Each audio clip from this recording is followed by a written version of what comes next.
कहते हैं।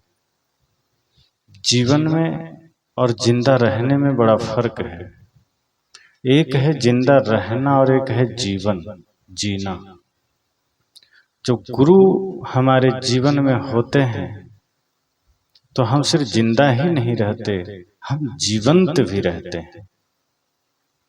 और जब गुरु हमारे जीवन में नहीं होते हैं तो हमारे पास ना कोई ध्येय होता है, ना जीने का ढंग होता है। फिर हम जिंदा तो होते हैं, लेकिन वो जिंदा रहना मौत के समान ही है।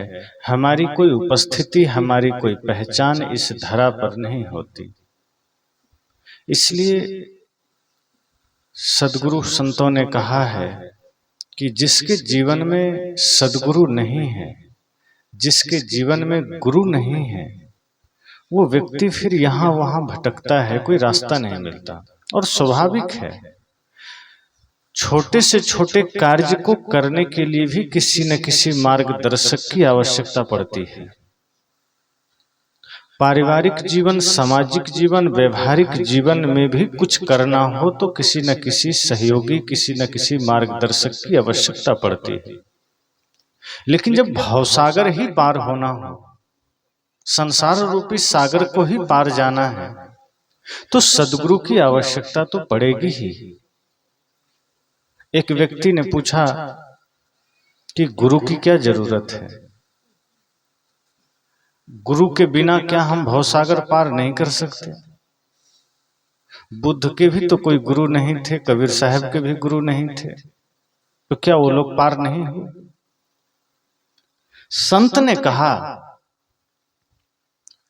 कि बात तो तुम ठीक कह रहे हो कि क्या बिना गुरु के हम पार नहीं थे, लेकिन जरा सोचो, सद्गुरु कबीर और बुद्ध किसी के पास जाकर ये तो नहीं कहे कि हम बिना गुरु के पार नहीं हो सकते क्या?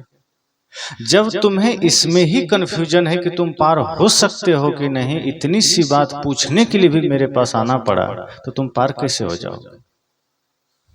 जिसको इतना भी पता नहीं है, जो अपना खुद ही संदेह में है कि हम पार हो पाएंगे कि नहीं, जब इतनी सी जानकारी के लिए भी तुम मेरे पास आए हो, तो निश्चय ही तुम पार नहीं हो पाओगे।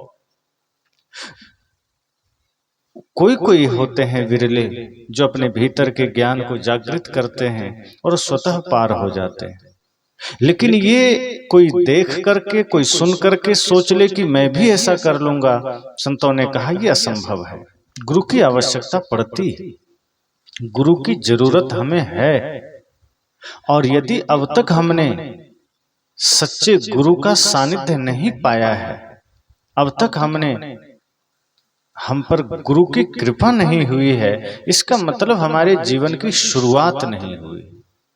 शरीर की आयु चाहे जितनी हो जाए, शरीर की अवस्था चाहे जितनी हो जाए, लेकिन वो अवस्था मायने नहीं रखती। मायने तो तब है जब उस जीवन में गुरु के द्वारा मिला हुआ संदेश, उपदेश को हम जीना शुरू कर देते हैं। और उसके लिए आयु चाहे 9 साल की हो, चाहे 90 साल की। कई बार ऐसा होता है 90 साल की आयु होने के बाद भी समझ नहीं आ पाती, और 9 साल में भी समझ आ जाती है, ज्ञान आ जाता है। एक संत को बड़ा घमंड था, बूढ़े थे, रोज मंदिर में आरती करके बाहर निकलते थे। एक दिन उनको मन में थोड़ा सा कौतूहल हुआ, और आरती की थाल लेकर जब बाहर निकले तो कुछ बच्चे खेल रहे थे। उनके पास जाकर के ज्ञान का घमंड थोड़ा प्रदर्शित करने की इच्छा हुई। अब आदमी को जब ज्ञान का घमंड हो जाता है तो कहीं भी कुछ पूछना शुरू कर देता है, पात्रता नहीं देखता कि सामने कौन है, कैसा उत्तर आएगा नहीं आएगा। वो सोचता है मैंने प्रश्न किया और मेरा उत्तर कोई नहीं दे पाया, तो बड़ा अहंकार पुष्ट होता है। फिर अहंकार उसको थोड़ा और ऊंचा बना देता है कि देखा, तुम्हारे प्रश्न का उत्तर किसी के पास नहीं है। तो उन बच्चों से उन्होंने कहा, आरती की थाल सामने करके, कि देखो इसमें एक दिया जल रहा है, इसमें एक ज्योति जल रही है। बच्चों ये बताओ, किस आरती में, इस दिए में ये जो ज्योति जल रही है, ये कहां से आ गई है? अब बच्चे तो बच्चे बेचारे खेल रहे थे, उन्हें क्या पता इस दिए में ज्योति कहाँ से आई है। बड़ा ही कठिन मालूम पड़ा। उस संत को लगा ये क्या जवाब देंगे, लेकिन फिर भी पूछना था उन्हें। वे कहे बताओ इस दिए में ज्योति कहाँ से आ गई। बाकी बच्चे तो भाग गए, एक खड़ा रहा। उसने हिम्मत किया, वो सामने आया और जोर से फूंक मार के दिया बुझा दिया और कहा गुरुजी आप बताइए ये ज्योति कहाँ चली गई, हम भी बता देंगे कहाँ से आई। संत का दिमाग ही उड़ गया। कहा हम तो चले थे अपना ज्ञान का घमंड में कुछ जानने कि पता नहीं कोई उत्तर आएगा नहीं और थोड़ा मजा आएगा। ये तो उल्टा बात हो गई, ये तो दांव ही उल्टा पड़ गया। अब इनको खुद पता नहीं कि ज्योति कहाँ चली गई। बच्चे ने कहा जब आपको पता नहीं है कि कहाँ चली गई तो फिर आप ये प्रश्न पूछ कैसे रहे कि कहाँ से आई। तो कई बार 9 साल के बच्चे में भी 90 साल की समझ होती है। ऐसे गुरु, ऐसे संत, ऐसे संस्कार, ऐसे माता पिता मिल जाते हैं जिनके बदौलत संस्कार मिलता है। लेकिन कई बार जीवन में गुरु के अभाव में हमारी अवस्था तो निकलती चली जाती है, हमारी आयु तो निकलती चली जाती है, लेकिन वो समझ जो आनी चाहिए वो अंतिम तक नहीं आ पाती। सब कुछ आ जाता है, सब कुछ हम कर लेते हैं, बस एक जिसकी आवश्यकता थी वो समझ की, वो संस्कार की, वो मर्यादा की, वो साधना की, वो ध्यान की, वो अंतिम तक नहीं आ पाता। बाकी सारी चीजों के लिए तो दुनिया में बहुत व्यवस्थाएं हैं। अब तो जगह जगह मॉल खुल गए हैं, मार्ट। आप एक ही दुकान में घुसें पूरा बड़ा सा मिलेगा, सब कुछ वहीं मिल जाएगा। जो लेना है कहीं अलग अलग जाने की जरूरत नहीं। दुनिया की सारी चीजें आपको एक दुकान में उपलब्ध हो जाएगी और वहां जाने की भी जरूरत नहीं। मोबाइल उठाइए, ऑर्डर कीजिए, ऑनलाइन घर पहुंच जाएगा कुछ भी। लेकिन समझ ऑनलाइन नहीं आ सकता। ज्ञान किसी दुकान में जाके आप नहीं पा सकते। ध्यान भक्ति साधना की बातें किसी शौक में आपको नहीं मिलेगा, वो गुरु से मिलता है, गुरु की सेवा करके मिलता है। एक आदमी स्कूटर पर बैठा है और अचानक फोन लगा दिया बाजार से कि बताइए मुक्ति क्या होती। आश्चर्य की बात है, वो हड़बड़ी में है, रेड लाइट है, लाल बत्ती जल रही है, सोचा 30 सेकंड का समय है, क्या करें, मन कूद रहा है, टाइम पास करना है, फोन लगा दिया, बताइए मुक्ति क्या है। स्कूटर पर बैठा हुआ आदमी 30 सेकंड में मुक्ति के बारे में जानना चाहता है। क्या ये सरल है, इतना संभव है? आप स्कूटर में बैठे हैं, शहर में घूम रहे हैं, बाजार में घूम रहे हैं और वहां बैठे बैठे मुक्ति जानना चाहते हैं। जिस मुक्ति को, जिस सत्य को, जिस ज्ञान को हमारे संतों ने गिरी कंदराओं गुफाओं में बैठकर तप के द्वारा पाया है, साधना के द्वारा पाया है, ध्यान के द्वारा पाया है, कठिन तपस्या के बाद पाया है, उसे आप 2 मिनट में स्कूटर पर बैठ के पाना चाहते हैं? कहा नहीं, बिना गुरु के संभव नहीं है। और गुरु होना तो जरूरी है ही, साथ साथ गुरु के सानिध्य में रहना भी जरूरी है, तभी मुक्ति संभव है, तभी ज्ञान संभव है। डनलप पे गद्दे पर सोते हुए संभव नहीं है, एयर कंडीशन में बैठ के संभव नहीं है, थोड़ी तपस्या तो करनी पड़ेगी। किसी ने कहा तपस्या की क्या जरूरत है? आप देखते होंगे, आप पानी या दूध गर्म करते हैं बर्तन में, तो गर्म क्या चीज करना है? पानी करना है, दूध करना है, लेकिन तपना पहले बर्तन को पड़ता है। आपका ध्येय बर्तन गर्म करना नहीं रहता कि हमें बर्तन को तपा देना है, कि हमें बर्तन को गर्म कर देना है। नहीं, आपने ये लक्ष्य लिया है कि मुझे दूध को गर्म करना है, पानी को गर्म करना है, लेकिन बीच में बर्तन को गर्म होना पड़ता है, इस शरीर को भी थोड़ा तपना पड़ता है। लक्ष्य तो मन है, लक्ष्य तो मन को साधना है, मन को निर्मल करना है गुरु के ज्ञान के द्वारा, लेकिन ये शरीर साधन है, इसी में मन निवास करता है। इसलिए थोड़ा सा तप, थोड़ा सा ध्यान, थोड़ी तपश्चर्या शरीर को भी जरूरी है, शरीर को भी उस तप में उतरना जरूरी है। और यही मार्ग गुरु हमें देते हैं। गुरु का काम ही है अंधेरे से प्रकाश में लेके चल देना। गुरु का काम ही है अज्ञानता से ज्ञान की ओर लेके चलना। गुरु का और क्या काम है?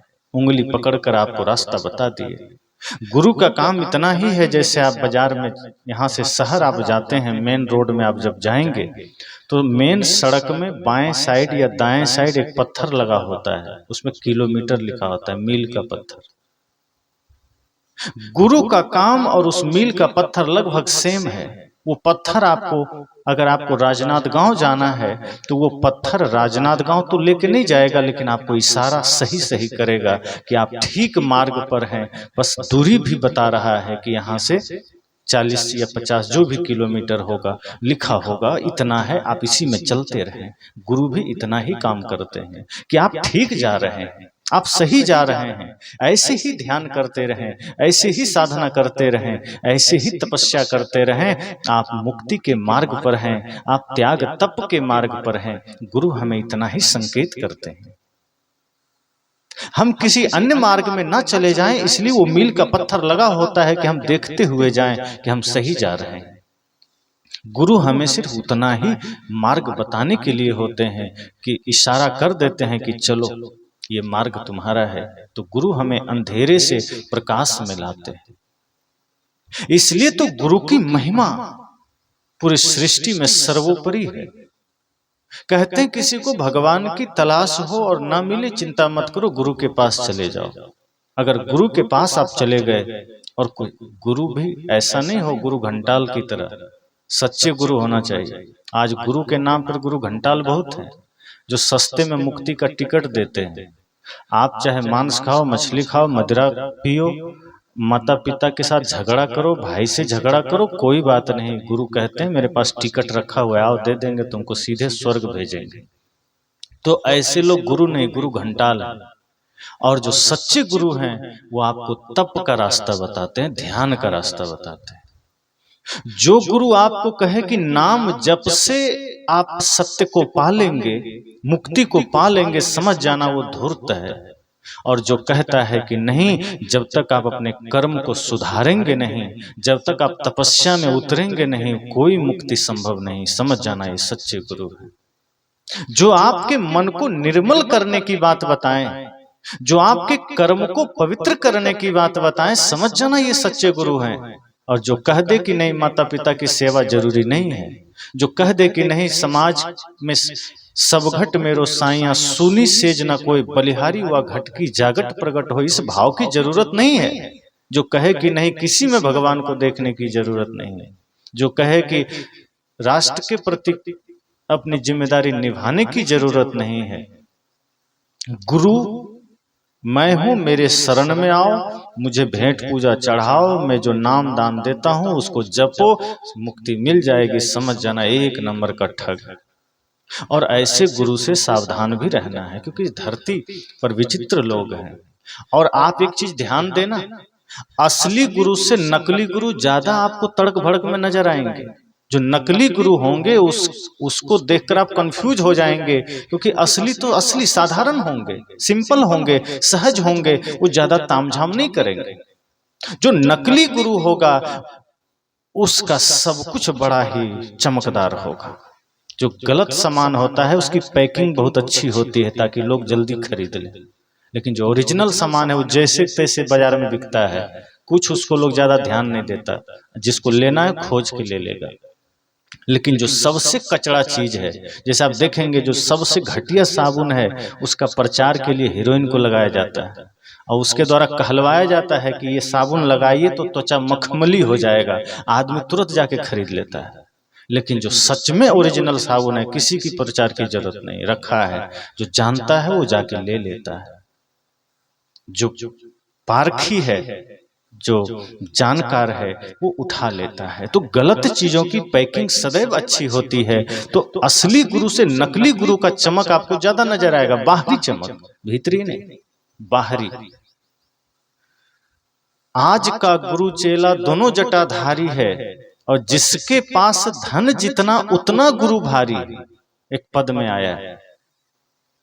आज का गुरु चेला दोनों जटाधारी है, जिसके पास धन जितना उतना गुरु भारी है।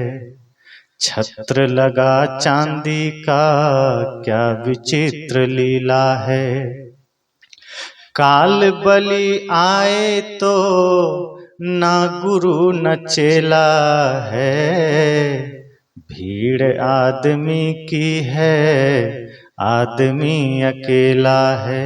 संत ने कहा कि आज का जो नकली गुरु चेला है, धन जितना अधिक है वो उतना भारी गुरु है।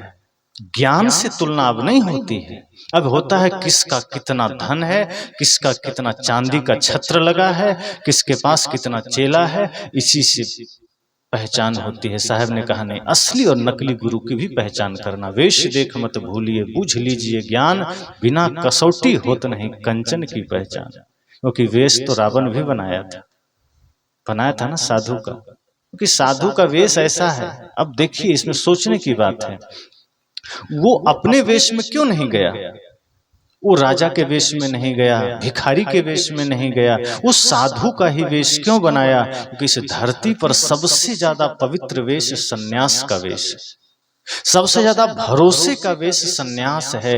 इसलिए आदमी पाप भी सन्यास का वेश धारण करके करता है, क्योंकि जानता है इस पर लोग भरोसा कर लेंगे। इतना उच्च दशा है ये सन्यास का वेश। तो रावण ने वेश बनाया चूंकि जानता था कोई और वेश में हम जाएंगे तो जानकी माता हमें हमारे पास नहीं आएगी, सीता हमारे पास नहीं आएगी, इसलिए उसने साधु का वेश बनाया। क्योंकि साधु का वेश ऐसा है कि अनायास भरोसा हो जाता है, सबको लगता है ये अपना है, ये तो गुरु है, संत है, ये कभी हमारे विपरीत नहीं हो सकते, तो हितैषी है। तो रावण ने भी वेश बनाया, नकली वेश, ओरिजिनल साधु भी फीका पड़ जाए ऐसा वेश बनाया। बाल दाढ़ी ऐसा लगा लिया कि असली साधु का भी नहीं होगा। कमंडल भी रखा इतना बड़ा कि असली साधु से ज्यादा बड़ा कमंडल रख लिया। त्रिशूल लिया ऐसा जो शिव जी का भी त्रिशूल छोटा पड़ जाए, और तिलक ऐसा लगाया कि भैंस देख के तो भड़क जाए, और पूरा कपड़ा लपेट के चला गया। लेकिन काम क्या किया? माता सीता का हरण। क्योंकि वेश बाहरी है और ज्ञान भीतर है, लेकिन वो ज्ञान से शून्य था, ज्ञान नहीं था उसके भीतर। वेश तो बनाया उसने, लेकिन साहब ने कहा वेश देख मत भूलिए, वेश में अगर भूल गए तो ज्ञान से आप वंचित हो जाएंगे। अगर हीरा समझ के आप कांच को उठा लिए तो उसमें फिर आपको कोई फायदा नहीं है, आपको परखना पड़ेगा, वो दृष्टि आपको जगानी पड़ेगी। साहब ने कहा है कि वो विवेक की दृष्टि आप जगाइए ताकि आप पहचान कर सके। बिना कसौटी होत नहीं कंचन की पहचान। जो खरा सोना होगा वो आग में जाने से डरेगा, वो तो तैयार बैठा है कि हम कब जाएं कि हमारी और परख हो कि हाँ हम सही हैं। और जो नकली होगा वो तो डरता फिरेगा, भागता फिरेगा कि कहीं हमारी पोल पट्टी ना खुल जाए। साहब ने कहा इसलिए आज के समय में गुरु तो जरूरी है और कभी भी गुरु आवश्यक है, लेकिन गुरु वास्तव में गुरु होना चाहिए जो गुरु का अर्थ है। कु अर्थात अंधकार, रु अर्थात प्रकाश, जो हमें अंधकार से प्रकाश में ले जाए वो गुरु है। जो अंधकार से और गहरे अंधकार में लेके चला जाए वो गुरु नहीं, वो गुरु घंटाल है। इसलिए सदगुरु की आवश्यकता है, और गुरु में ही सद लग गया है, जो सच्चे गुरु हैं। कुछ लोग सच्चे सदगुरु बोल देते हैं, तो गुरु अपने आप में पूर्ण शब्द है और उसमें सद लग जाने से वो सच्चे गुरु ही कहलाते हैं, फिर उसमें और सच्चे लगाने की जरूरत नहीं है। सदगुरु का अर्थ ही है सच्चे गुरु, और अगर हम सच्चे सदगुरु लगा दिए मतलब सच्चे सच्चे गुरु, तो ये थोड़ा सुनने में ठीक नहीं लगता। तो व्याकरण की दृष्टि से सदगुरु शब्द पूर्ण है, उसमें अगर आपने सदगुरु इस प्रयोग किया तो फिर सच्चे लगाने की जरूरत नहीं है, और गुरु अगर आप कहते हैं तो सच्चे गुरु कह सकते हैं। तो गुरु की आवश्यकता हमारे जीवन में है, ऐसे गुरु जो हमें अंधकार से प्रकाश में ले जाए। और अंधकार से प्रकाश का मतलब सिर्फ ये रात्रि का अंधेरा नहीं, अज्ञानता का अंधेरा, अविद्या का अंधेरा, विकारों का अंधेरा, जो उससे हमें ज्ञान के उजाले में ले जाएं, ध्यान के उजाले में ले जाएं। तो जो सच्चे गुरु हैं वो हमें ध्यान का रास्ता बताते हैं, वो हमें ज्ञान का रास्ता बताते हैं, वो हमारे घर के झगड़े को मिटाते हैं, वो हमारे मन के झगड़े को मिटाते हैं। क्योंकि मन में भी झगड़ा है, घर में भी झगड़ा है, समाज में भी झगड़ा है। और जो गुरु घंटाल है वो तो झगड़ा लगा के निकल जाएगा। लेकिन जो सच्चे गुरु हैं वो हमारे भीतर प्रेम का दीप जलाते हैं ताकि हम झगड़े से मुक्त हो सके। इसलिए इस पूरे ब्रह्मांड में गुरु की सर्वोपरि महिमा है। तभी तो साहब कहते हैं कि गुरु गोविंद दो खड़े काके लागू पाए, बलिहारी गुरु आपने जिन गोविंद दियो बताए। कि गुरु और गोविंद दोनों खड़े हैं। अब समस्या है कि पैर किसका छुए? तो गुरु की बलिहारी है जिन्होंने आत्मा रूपी गोविंद से परिचय कराया है, जिसने चेतन राम से परिचय कराया है। अन्यथा हम कहां जानते? तो गुरु की महत्ता है, गुरु की बलिहारी है, इसलिए पहले तो गुरु का ही चरण छूना है। इसलिए जब भी बात आती है, आप देखें जिन्हें हम तीनों लोगों का स्वामी कहते हैं, चाहे श्री राम हो, श्री कृष्ण हो, उन्हें भी गुरु के सानिध्य में जाके रहना पड़ा, पढ़ना पड़ा, सीखना पड़ा। गुरु उनसे भी ऊपर है। इसलिए गुरु की पूजा सर्वोपरि होती है, सबसे ऊपर।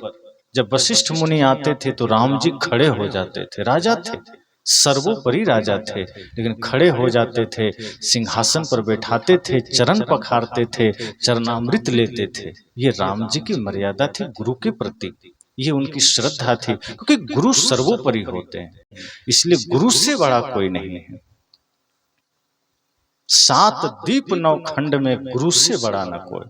करता करे सो कर न सके, गुरु करे सो हो। कहा इस पूरे ब्रह्मांड में गुरु से बड़ा कोई नहीं है। लेकिन समस्या क्या है? ये तो हो गई गुरु की महत्ता कि गुरु से बड़ा कोई नहीं, लेकिन इसको जान लेने से क्या हो जाएगा? मान लीजिए हमने जान लिया कि गुरु सबसे बड़े हैं, तो लाभ क्या मिला? जैसे हम ये जान ले कि कबीर साहब को मोक्ष मिला, तो इससे हमें क्या फायदा मिल गया? आपका भी यहाँ खेती धान की चल रही है, या आप धान बोया गया, आपके पड़ोसी के खेत में बहुत बढ़िया फसल है और आप वहीं बगल में बैठ के हाथ जोड़ के प्रशंसा कर रहे हैं, वाह क्या फसल है, क्या सुंदर धान है। इससे आपको कितना धान मिल जाएगा? पड़ोसी के खेत में धान है तो आपको क्या मिलेगा? आपके खेत में अगर घास है और पड़ोसी के खेत में धान है तो आपको कुछ मिलेगा? आपको घास मिलेगा, पड़ोसी को धान मिलेगा। तो पड़ोसी के खेत में जो धान है उसकी प्रशंसा करने के जगह पर आप भी अपने खेत में धान लगा दें, तब कुछ मिलेगा ना। गुरु की हम खूब प्रशंसा करें, गुरु की महिमा का बखान करें, संत महापुरुषों की प्रशंसा करें और उनके आचरण को अपने जीवन में ना उतारें, तो हमें क्या मिल जाएगा? तो अब तक तो हमने गुरु की महिमा को जाना, गुरु की प्रशंसा किया कि तीनों लोकों में उनसे बड़ा कोई नहीं है, लेकिन हमने गुरु की आज्ञा का पालन ही नहीं किया। इसलिए आपने सुना है, गुरु से लगन कठिन मेरे भाई, कि दुनिया से लगन तो बड़ा सरल है, संसार से लगन तो हम लगा लेते हैं, धन से लगन लगा लेते हैं, पद से लगन लगा लेते हैं, घर परिवार मकान दुकान से हमारी लगन लग जाती है, लेकिन गुरु से लगन कठिन मेरे भाई। गुरु से लगन बड़ा कठिन होता है, लेकिन गुरु से लगन अगर लग जाए तो कहीं लगन लगाने की जरूरत नहीं है। गुरु के प्रति अगर हमारी सच्ची प्रीति हो जाए, गुरु के चरणों में सच्चा स्नेह हो जाए, तो कहते हैं फिर उस व्यक्ति को दुनिया में कहीं लगन लगाने की जरूरत नहीं, फिर किसी से उम्मीद करने की जरूरत नहीं है। एक भजन जो अक्सर मैं गुनगुनाया करता हूं, संसार के लोगों से आशा न किया करना, जब कोई न हो अपना, गुरु नाम लिया करना। जीवन के समंदर में तूफान भी आते हैं, जो गुरु को भजता है गुरु आके बचाते हैं। तुम भूल नहीं जाना, उन्हें याद किया करना, जब कोई न हो अपना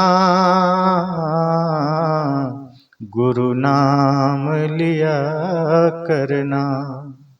तो गुरु की महिमा इतनी है, हम उनकी प्रशंसा करते हैं, लेकिन जरूरत पड़ने पर हम गुरु से अलग भी हो जाते हैं।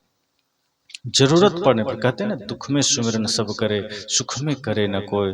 जो सुख में सुमिरन करे तो दुख काहे को होए। साहब कहते हैं, सुख हो दुख हो, गुरु के प्रति सच्ची प्रीति रखना, सच्चा लगाव रखना, क्योंकि गुरु से लगन कठिन है मेरे भाई। गुरु से ही लगन कठिन हो जाता है, बाकी जगह तो लगन लग जाता है, हम लगा लेते हैं, लेकिन गुरु से ही हम बच के भागने को सोचते हैं। इसलिए वाकई गुरु की महत्ता तो बहुत विशाल है, उसको शब्दों में नहीं कह सकते, लेकिन हम अगर कोशिश करें तो गुरु के प्रति अपनी श्रद्धा, अपने भाव, अपनी भक्ति समर्पित करते रहें और उनके आदर्शों को, उनके आदेशों को अपने जीवन में उतारते रहें। निश्चय ही हमें भी भवसागर पार करना सरल हो जाएगा, संसार सागर पार करना सरल हो जाएगा।